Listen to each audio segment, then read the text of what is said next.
22번의 첫 번째 문장이 suppose 가정해보자. 계속 명령문으로 문장이 시작이 되네. 그치? 잘 알아두라는 거겠죠. 얘들아, 명령문이라는 건 동사가 문장 맨 앞에서 처음으로 시작이 될 때 명령문이다라는 거. 대신 생략이 됐네요. 우리 한번 가정해보자. 대절을요. 여기부터 어디까지? 여기까지가 목적어가 되겠지. 뭘 가정해볼 거냐면 너가요 연구를 해오고 있다라는 거죠. 됐어요? 노력하고 있고 연구를 해오고 있어요. 뭐를 연구하고 있어요? 해결책을 연구하고 있다. 되니? 뭐에 대한 해결책인데 얘들아, challenging, 도전적인이라고 하지 말고 어려운이라 하세요. 그냥 어려운, 힘든. 되니? 어려운 기술적인 문제에 대한 해결책을 연구하려고 하고 있다라고 가정을 해보자. 몇 년 동안이나? 수십 년 동안이나 이렇게 들어가게 되겠네. 그 다음에 여기 현재완료 진행형이 나와서 현재완료 진행형 설명하고 넘어갑시다. 야, 이걸 나는 외우라고 하지는 않는데 그냥 이름대로 더하시라고 하죠. 됐어요? have, pp에 비동사 플러스 ing. 아시는 분들은 안 쓰셔도 됩니다. 그러다 보니까 뭐가 나오는 것이다? 더하면 have been ing가 나오는 것이다. 여기에 pp 들어가면 안 돼요, 얘들아. have been ing가 엄마 미친 거. 이거 뭐야? have been ing가 들어가셔야 된다. 됐습니까? 현재 완료 진행형. 능동입니까? 수동입니까? 능동입니다. 현재 완료 진행형. 능동태다. 이거 동사로 들어갔으니까 능동태다. 아니? 꼭 알아둬라. 헷갈리지 말고. 그래서 아무튼 어려운 문제에 대한 해결책을 계속 연구하고 있다고 한번 가정해보자. 그 다음에 let's also 또한 suppose 가정해보자 라는 거죠. 가정하자 또한 가정해보자. 이런 느낌으로 1, 2번 연결시키시고 뭐를 가정해보자? 대절을 가정해보자. 너가요 have been paying attention to 집중하고 있다고요. 됐어요? 초점을 맞추고 집중하고 있다고. 어디에 초점을 맞추고 어디에 집중하고 있다고요?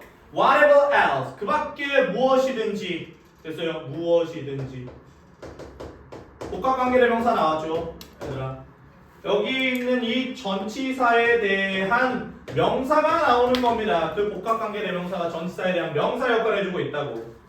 오케이? 그래서 너가 뭐 해왔던 무엇이든지 너가 봐봐요. 이 복합관계대명사 뒷부분에 불완전한 문장 나와야지. 너가 직면해왔던 마주해왔던 여기까지가 복관대예요. Whatever else you have encountered. 여기까지.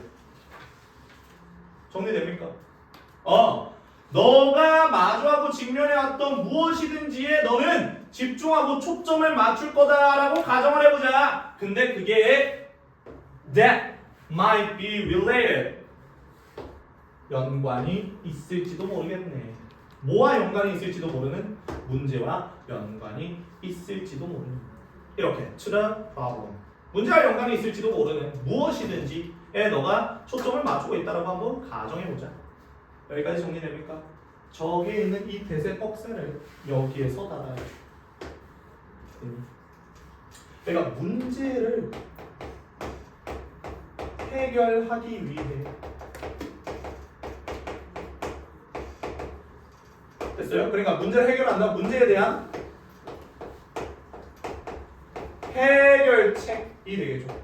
해결책 찾기 위해. 이거야? 찾기. 됐어요? 그러려면 결국에 뭐 해야 돼요, 얘들아? 계속 연구를 하거나 그 문제에 대한 해결책에 연구를 하거나 아니면은 그 문제가 가지고 있는 것뿐만 아니라 문제가 여기 있다면 여기 있는 이 문제와 연관이 되어져 있는 문제와 여기 있는 문제와 여기 있는 문제와 여기 있는 문제 이런 것들을 다 연구할 거다라는 거죠. 그 문제 직접적인 그 문제를 연구하거나 그 안에 관련되어져 있는 그 문제와 관련된 그런 것들 연구할 거다라는 말을 첫 번째 있는 문장과 두 번째 있는 문장에서 해준 거예요. 무슨 말인지 이해돼? 여기까지. 그러니까 그런 거죠. 공부가 잘 안 돼요. 공부가 잘 안 되면 첫 번째 뭐 직접적인 문제, 뭐 머리가 안 좋다, 뭐 이런 걸 수도 있겠죠. 아니면 두 번째 선생님이 별로다. 세 번째 뭐 공부하는 습관이 잘못돼 있다. 네 번째 잠이 많다. 다섯 번째 블라블라 등등의 것들. 무슨 말인지 이해됐습니까? 그 문제만 보는 게 아니라 그 문제가 왜 일어났는지에 대한 그런 간접적인 것들도 다 보게 된다라는 거예요. 초점을 맞추게 된다라는 거. 그래서 첫 번째 있는 문장과 두 번째 있는 문장 이렇게 이해를 해주시면 됩니다. 됐습니까? 밑에 있는 세 번째 있는 문장 가봅시다. In fact, 실제로 미안해. In that case, 이러한 경우에 라는 말. 그럼 2번과 같은 경우에 라는 느낌으로 같이 연결 지어 주셔야겠죠. 여기에 있는 케이스는 경우라는 뜻입니다. 이러한 경우에 그 다음에 chances are that 아마 뭐뭐일 것이다. 됐죠? 저는 이거 버리고요. 여기부터 문장 성분 체크합니다. 됐습니까? 아마 뭐뭐일 것이다. 주어 동사 주격보 하셔도 돼요. 근데 그냥 아마 창의적인 해결책들은 뭐에 대한 문제에 대한 창의적인 해결책들은 could suddenly pop up in your mind. 갑자기 팍 떠오를 거라고. 됐어요? 그 문제에 대한 창의적 해결책은 갑자기 팍 떠오르게 될 겁니다. 너의 마음속에. 뭐 할 때요, 얘들아? When you are relaxed. 너가 어느 정도 릴렉스 되어질 때. 진정이 되어질 때. 창의적인 해결책이 나오게 될 거야. 그래서 진정이 되면 창의적 해결책이 나오겠네. 이런 느낌이라고요. 그래서 그 밑에 있는 내용 한번 넘어가 봅시다. 밑에 있는 내용. Such eureka moments. 그런 유레카의 순간들. 여기서의 그런 유레카의 순간들이라는 건 갑자기 마음속에 팍 해결책이 떠오른다라는 거를 바로 받아주시면 되는 거잖아요. 그래서 3번, 4번도 완벽하게 연결해주고 그런 유레카의 순간들이 결국에 유레카의 순간이라는 게 결국에 뭐냐면 위대한 통찰력이 뭐로 이어진다? 발견과 발명으로 이어진다 라는 느낌이죠. 그럴 때는 바로 유레카의 순간이라고 한다. 당연히 알고 있는 내용이고. 근데 그 유레카의 순간들이 take place, 일어난다라는 거죠. 발생한다. 언제요? 예상치 못한 시기에. 그죠? 똑같은 말 해주는 거 아니에요? 갑자기 마음속에 팍 떠오른다. 그게 바로 유레카라는 거다. 그 유레카는 예상치 못한 시기에 일어난다 라는 말로. 그래서 여기 있는 부분도 3번, 4번을 완벽하게 연결해 주시고 그래서 마지막 결론적인 측면 나옵니다. 뭐 하기 위해서요, 얘들아? To enhance spontaneous creativity. 자연 발생적인, 원래 spontaneous라는 게 즉흥적인, 자발적인이라는 뜻이거든. 즉흥적인, 자발적인. 그래서 자연 발생적인이라는 말이야. 그러니까 편하게 팍 떠오르는 것처럼 즉흥적이고 자연 발생적인 창의성을 향상시키기 위해서 그러므로 어느 누군가가 must pay attention to 무조건 집중을 해야 된대. 초점을 맞춰야 된대. The things 무언가에 어떤 것들에 근데 어떤 것이니 that could potentially lead to 잠재적으로 뭘로 이어질 수 있는 valuable outcomes 가치 있는 결과들 됐죠? 가치가 있는 결과들로 잠재적으로 이어질 수 있는 것들에 무조건 집중을 해야 한다라는 거죠. 그러니까 봐봐요. 이 문제를 포함해서 이 문제가 일어난 원인, 뭐 이런 1, 2, 3, 4, A, B, C, D 이런 것들이죠. 됐어요? 결국에. 이런 것들에 다 집중을 해야 한다라는 말이라고. 그리고 그 어떤 한 문제에 조금 더 많이 집중을 해야 한다라는 말이고. 여기까지 이해됐습니까?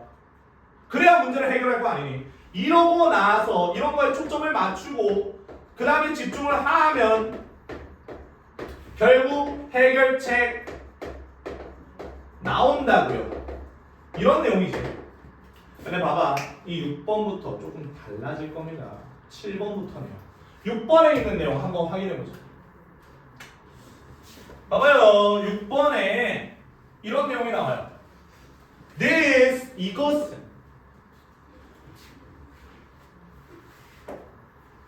그러니까 가치 있는 결과들로 이어질 수 있는 거에 집중하라는 것. 바로 앞문장 자체를 바로 받아주는 this, 이것이 나올 거예요. 됐니? This, 이것은 does not mean, 의미하는 게 아니야. 대절을 의미하진 않아요. 너무 과도하게 한쪽의 측면으로 너무 몰입할까봐 이런 말을 해주는 거거든. 주의하라고. 이것은 의미하는 게 아니야. 너가 반드시 narrow down, 좁혀야 한다. 국한시켜야 한다. 제한시켜야 한다. 뭐를요? 너의 관심을요. 여기서는 관심이라고 해석하면 좋을 것 같아요. 뭐 흥미라고 해석해도 되지만 너가 너의 관심을 좁혀야 한다라고 의미하는 건 아니야. 어디에? 어떤 하나의 특정한 토픽에. 됐어요. 토픽에. 야, 그러니까 이것만 보지 말라고. 되니? 무슨 말인지? 딱 하나의 특정한 토픽만 보지 말라고. 하나만 보는 게 아니라 다양하게 봐야 된다라는 말이에요. 유레카라는 순간은 그럴 때 나온다라는 거야. 아, 그러니까 가치 있는 그런 것들을 만들어내고 이어질 수 있는 거에만 집중하다 보면은 절대로 유레카가 안 일어난다라고 말해주는 거야. 여기는 뭔 말? 여기까지. 이것까지 정도는 봐줘야 된다. A, B, C, D 관련되어져 있는 그 주변에 있는 그런 것들까지, 그 생각들까지 있어야지만 유레카라는 순간, 창의적인 해결책이라는 게 나오는 순간이 있을 수 있다라는 거지. 됐지? 여기까지. 봐봐. 7번 봐. Under control이 반면에 반대로. 됐어요? 이거 뭐를 반대로 바꿔주는 거냐면 너가 어떤 한 특정한 토픽에 뭐를 너의 관심 자체를 좁힌다라는 거 반대로 바꿔버리는 거예요. 이와 반대로 뭐는요? 뭐는 경험의 폭이라는 거. 됐어요? 폭. 됐어요? 폭이라는 거. 경험의 폭. is the key. 중요한 거야. 어디에? 비결이야. 어디에? 창의성의 비결. 됐어? 그러니까 내가 예전에 이런 지문이 하나 나왔었는데 이거를 생각하고요. 이거를 생각해요. 됐습니까? 이건 봐봐. 깊게 들어가는 건 되죠. 깊이 들어가죠. 한 부분만 깊이 들어가죠. A라는 딱 하나의 부분을 깊게 파고드는 거야. 무슨 말인지 이해? 이거 해결돼 안 돼? 이걸로 해결책 일어나 안 일어나? 안 일어난다고. 봐봐. A가 있으면 결국에 이 어떤 한 문제가 있으면 그 문제가 일어난 A 다시 뭐 B, C 등등의 것들을 다 보는 이 경험의 폭과 깊이가 중요하다라는 거죠. 아니 뭐래요? 폭과 너비가 중요하다라는 거죠. 무슨 말인지 하나만 파지 말라고. 그러니까 다양한 그런 토픽 자체를 파야지만 해결책이라는 게 나온다고. 이 말이지. 뭔 말 알? 여기까지. 정리를 잘해라. 그러니까 이렇게 말하는 거야. 창의성, 창의적인 문제 해결 방식에 있어서 경험의 폭이라는 게 너무나도 중요하다. 그래서 한 곳만 집중하면 안 된다 라는 말을 해주는 거죠. 마지막 8번 마무리 짓겠습니다. If your experience, 만약 너의 경험이라는 것이 is limited, 제한이 되어진다. 수동태 나왔으니까 뒤에 목적어 없죠. 어디에 제한이 되어진다면 좁은 범위의 주제들에만 제한이 되어진다면, 그러니까 이거죠. 딱 A만 보는 거예요. A라는 문제점이 있다고 A만 그냥 주구장창 파고드는 거죠. 그거 아니라고. 그렇게 제한시키면 안 된다고. 폭을 넓혀야 된다고. 범위를 넓혀야 된다고. 되죠? then 그런 이후에 그러면 범위는요 뭐해? 너의 창의성 창의성과 상상력의 범위 자체도 마찬가지로 likewise 마찬가지로 어떻게 될 거예요? 좁아지게 될 것입니다. 되니? 좁아지게 될 거예요. 그 다음 오른쪽에 있는 부분 봐보자. comma which. 그런데 그 말은 즉슨 여기 that 못 들어가요 얘들아. 컴마 나왔으니까. 그런데 그 말은 즉슨 유해하다라는 거다. 어디에? 창의성에 유해하다. 창의성에 피해를 끼친다라는 말이다. 그러니까 우리는 창의적인 문제 해결, 창의적으로 문제를 해결하기 위해서는 뭐 해야 한다라는 말, 다양하게 봐야 한다라는 말, 특정한 토픽 하나만 보는 게 아니라 다양한 토픽들을 보고 그러면서 뭐 해야 된다라는 거, 그러면 뭐 할 수 있다라는 거, 창의적인 해결책이 나올 수 있다라는 거. 이렇게 정리하시면 됩니다. 앞뒤 내용을 연결하는 게 더 중요할 것 같습니다. 이 지문의 내용이 이해 안 되는 사람은 없을 것이기 때문에요. 됐습니까? 무슨 말인지 여기까지 확인해 주시고, 그래서 끊어주세요. 마지막.